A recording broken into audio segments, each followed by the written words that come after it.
Cinema ఫక్కీలో జరిగిన ఓ విచిత్రం. అన్నకు వివాహం జరుగుతుండగా మధ్యలో తమ్ముడు వచ్చి అన్నని తోసేసి వధువు మెడలో తాళి కట్టేశాడు. వివరాల్లోకి వెళితే తమిళనాడు రాష్ట్రం వేలూరు జిల్లా తిరుపత్తూరు తెల్లరేపట్టికి చెందిన కామరాజుకు రంజిత్, రాజేష్, వినోద్ అనే ముగ్గురు కుమారులు ఉన్నారు. 6 నెలల క్రితం రాజేష్ కు మదురైకి చెందిన ఒక యువతితో వివాహం నిశ్చయం చేసుకున్నారు. గురువారం ఉదయం విలంగంపట్టి ప్రాంతంలోని మురుగన్ ఆలయంలో వివాహ ఏర్పాట్లు పూర్తయ్యాయి. వధూవరులను పెళ్లిపీటలపై కూర్చోబెట్టి పురోహితులు మంత్రాలు పూర్తి చేసి మంగళసూత్రాన్ని వరుడి చేతికిచ్చి వధువు మెడలో తాళి కట్టమని చెప్పారు. రాజేష్ పైకి లేచి తాళిబొట్టు కడుతున్నాడు. ఇంతలో ఒక్కసారిగా తమ్ముడు వినోద్ అన్నను పక్కకు తోసేసి తన జోబులో దాచుకున్న మరో తాళిని తీసుకుని వధువు మెడలో కట్టేశాడు. చూస్తున్న బంధువులకు ఏమీ అర్థం కాక నిలబడిపోయారు.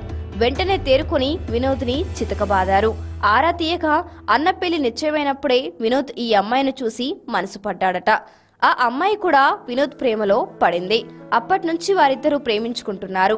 ఈ విషయం ఎవరికి తెలియనివ్వకుండా దాచిపెట్టి ప్లాన్ ప్రకారమే పెళ్లి సమయంలో అందరికీ తెలియజేయాలనుకున్నారు.